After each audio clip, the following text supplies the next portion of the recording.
Good evening. Good evening. Hello. Hello.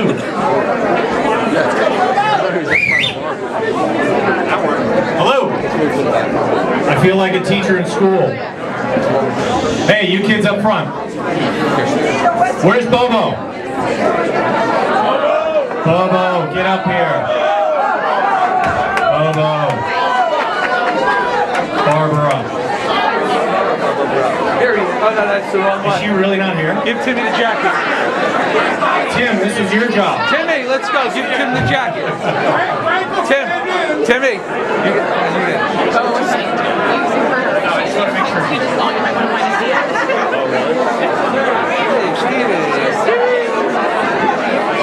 Oh, here she is. Okay. Good evening, everybody. Good evening and welcome to the Short Hills Club. Thank you so much for being here. I'll be very brief. Thanks. Thank you. Thanks, everybody. My name is Guido Graff. I'm the paddle chairperson or chairman here at the Short Hills Club. My wife Martha has been a member here for 30-something years. I've been a member since 1995. This is a fantastic place, and I'm so glad to welcome you here. I'm going to hand it over to Steve Barrett in a second, but I just wanted to bring the attention of everyone in the room here to these two posters that we made for Bobo. You notice the one doesn't have any white spot on it, the other one has some white spot, and there's some magic markers here. For those of you who feel like you need to write something to Bobo so she can take this and put this on her wall to commemorate tonight, please feel free to do so. But keep it clean, please, all right? Alrighty? So, without further ado, I'd like to introduce Steve Baird, 8-time champion, I believe, but former Short Hills Club member here, but he's going to kick it off and then he's going to hand it over to Hank Irvine. But thank you very, very much for being here tonight, and here we go. Have fun. Hello, everybody. Can you hear me all right? Yes. All right? Okay. The first thing I would like to do is bring up the 4 musketeers of women paddle to be here with Hank and I and help give Bobo the award she's going to get tonight. So, right over here, we have Jerry Delaney, Dean Tucker, Cindy Prendergast, and Patty Hogan.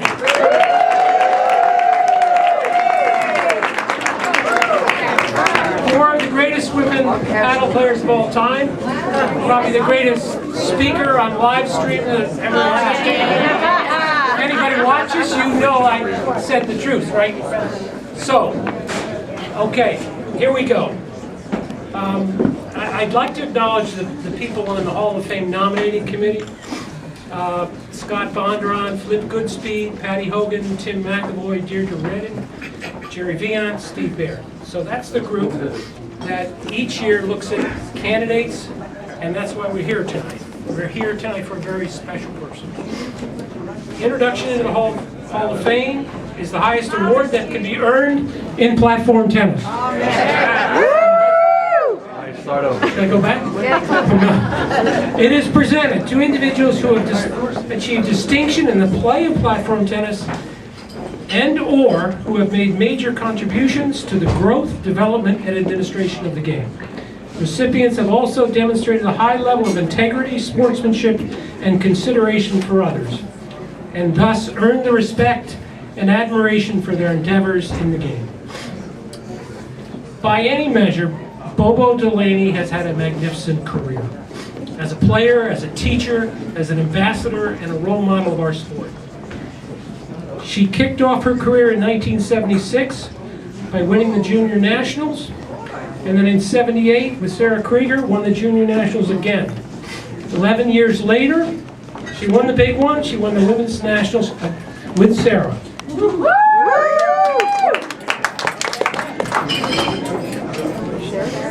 She followed up this by winning 5 mixed nationals between 2002 and 2011. 4 with the great stork John Milbank.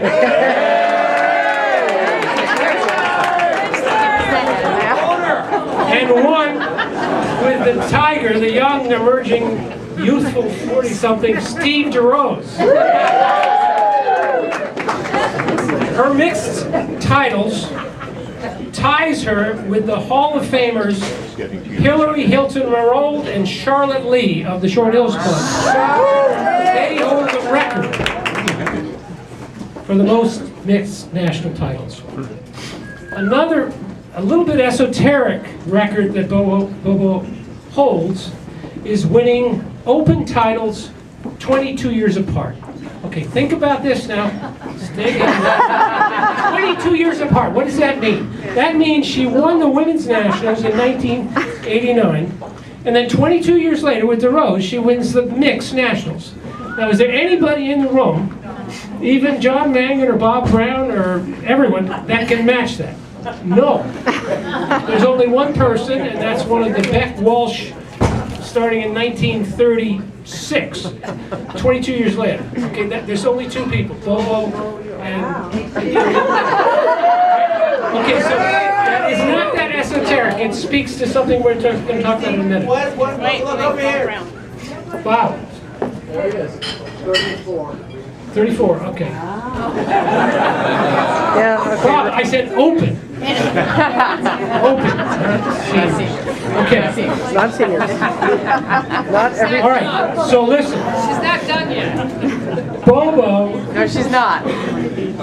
and she's not done yet. You know, the record that I just talked about is really symbolic of her amazing fitness, her triathlons, her perseverance, and her willpower. She has also had an outstanding senior play career, capturing 11 national titles with 4 different partners, including Tonya, her longtime partner and sister-in-law, Judy Takesh, Patty Hogan, and Sarah Krieger.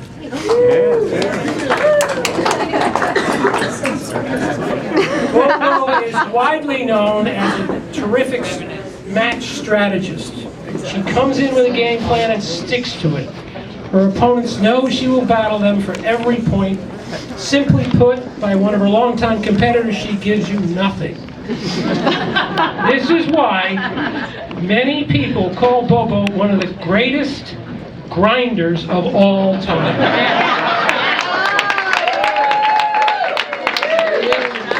And that is the most supreme compliment that you can get if you really know the game. 2 other parts of her game that are outstanding are her volleying and her quick reflexes and her blitzes, where she's kind of like a gazelle as she comes charging into the net for a winner.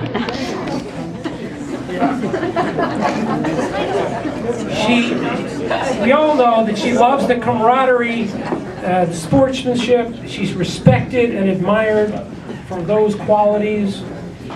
She also loves teaching. I know there's a lot of you here tonight that are students. And she's been a paddle pro for over 30 years. She's raised a wonderful family, and her daughter Corey, I understand, is a 6-time junior national champion.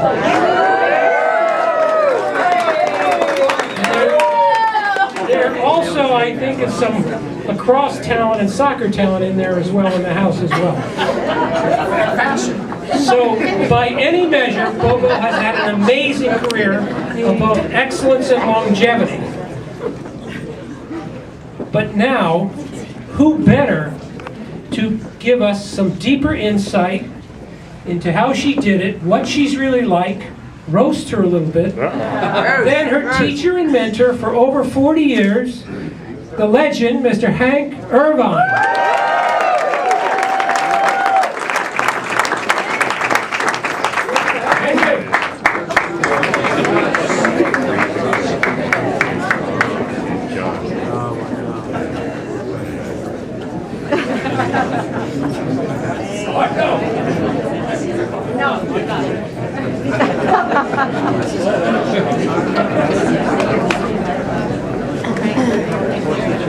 Good evening. Is this on? Can you hear me?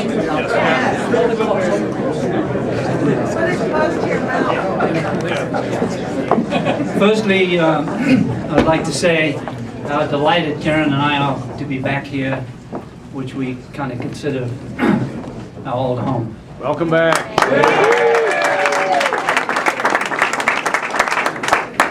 I must confess at this stage, I've seen so many people today and I'm going, oh my God, who is that? And then suddenly something rings, I go, oh hi, how are you? You know, and so on. But it's been wonderful to be back and seeing everybody, and obviously on this very, very special occasion for, where's Bo? Right there. Don't hide, Bo. Recognize her. It's coming because Guido did say that he would like me to say a few words about the good old days. I was a little concerned about the good old days. I wasn't quite sure, A, where there's nobody old enough now to be able to speak about the game than me. But maybe that's not the case. However, I'm here too. you're here too? Okay. Oh, yes. Don't worry, your turn's coming. It's actually interesting in that 43 years, 5 weeks, and about 10 hours, I arrived here at the Short Hills Club, and it was snowing. Just like today. It was one of those days. And coming from the jungle in Africa, I took one look at this lot and I said, oh my God, because I was staying up in the guest room, went outside, everything is white, everything. And I had, of course, had never seen snow before. I had seen it in Switzerland on the mountains, but I'd never seen it actually coming down. So this was kind of a revelation until it got to like it is now, where it was just slush and mud. And I said to myself, I don't care if it never snows again. I've seen it once, and that's it. However, looking back, it was just an incredibly fortunate thing from my point of view to start out at a club like the Short Hills Club. I was a tennis player, squash player, but I don't know anything about platform tennis. And in those days, and I think largely still the same, if you have a tennis club or a rackets club, if the pro doesn't have a funny accent, he's no good. So every club, think about it, every club's out there looking for a guy with a funny accent. It's come from wherever, because he's the one that can teach you how to play tennis.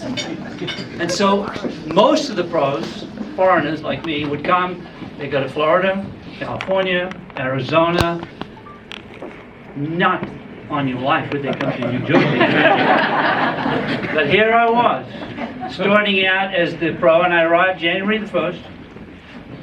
My first lesson, the beginner ladies clinic, out there on court 2. I didn't know anything about the game. I'd never seen it. So Don McRae, one of the members who was instrumental in getting me here, said, I have a book, Big Squire's book, you read that tonight. Tomorrow I'll take you out and show you a little bit about what to do. And then on Wednesday, 4 ladies showed up. Jane Massey, Jenny Citra, Jenny McGraw. Karen, who's the one I'm missing? Excuse me.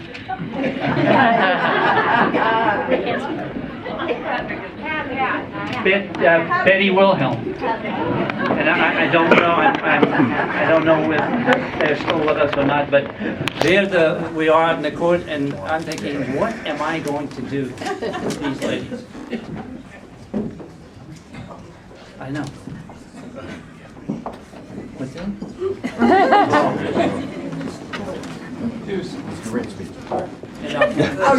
No more. I got the speeches all mixed up. Now, Bobo. I was leading into this. I had to do the kids' clinics And we had a kids clinic, and we had one of the parents who happened to organize it. And the Pied Piper organized all the kids' stuff. It was, of course, Nancy May.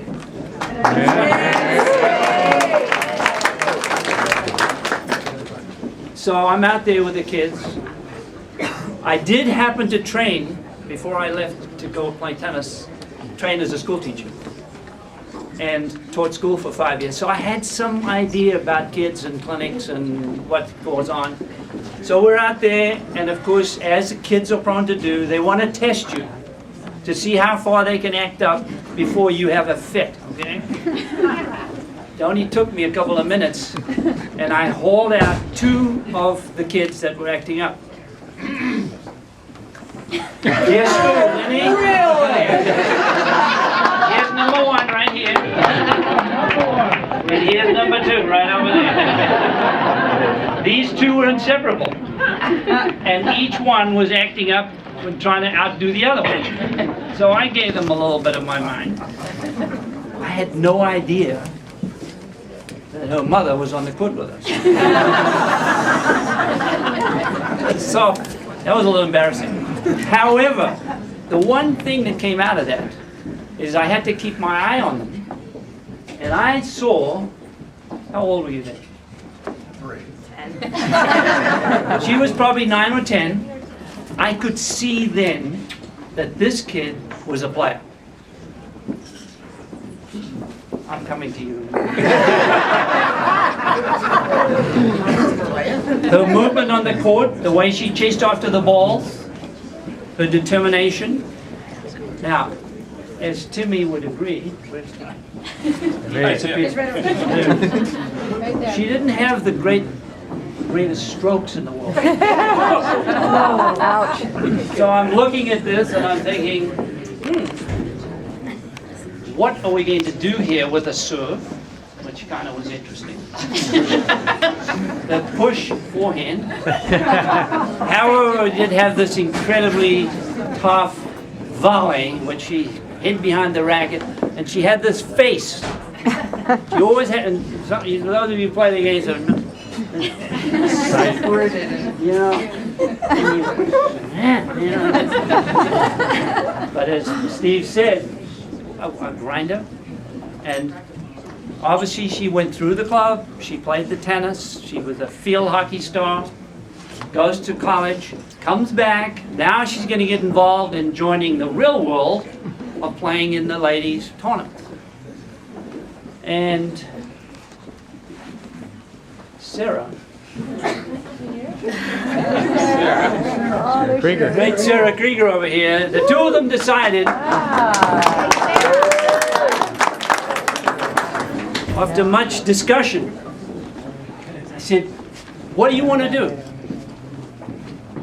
Well, we want to go and play in the tournaments and we want to win. I said, there's one reason why you go out there to play. You want to win the Women's Nationals. Oh.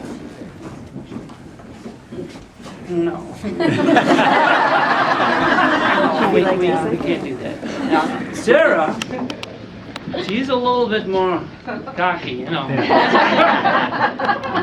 So I said to them, if you listen and we work hard, we're going to learn some patterns of play. Because, you know, it's really kind of, one of the things I learned, it's really kind of an easy game. Everybody goes out there in the battle court and try to make it difficult.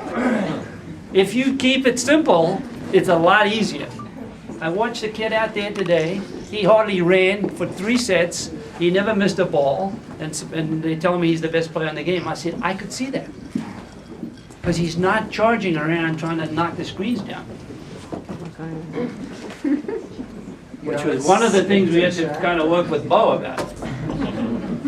However, we decided, and we went down, we had lessons a couple of times a week, and we worked, and I hammered them and pounded balls at them, and we did certain things over and over again. Bo would throw up the lob. I'd float this thing down the middle, and Sarah would come flying out of the corner and whack it as hard as she could. And I said, if you do that, you're going to win the national. Oh, no. And of course, we did have some drama. We didn't like some of the things that we were doing. It isn't fair. We did have some tears. We had a lot of tears. We had a lot of arguments. There was an awful lot of telling me what to do, and then, which was fine because I really didn't know anything about the game. So, but the one thing I always remember, I knew that if they applied themselves and got this team thing going and developed their own individual traits that they knew what to do, they could win the nationals. And I said to myself, the one problem I have is convincing them that they could win the nationals. And as time went on, that started to work. Once they realized they could do it, the rest is history. With one final thing, I didn't get, unfortunately wasn't here when they played the tournament. I was sitting on the back of a boat in the Bahamas, and they said, I got this message saying you wanted up in the marina office. I said, what's going on? I'm sitting on the back of the boat enjoying the sunset. I had a collect call. Can you believe it? A collect call from Bobo saying, we won!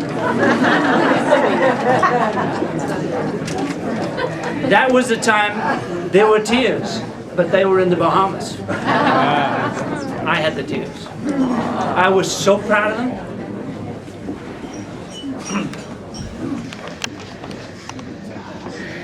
Where were you? I veered.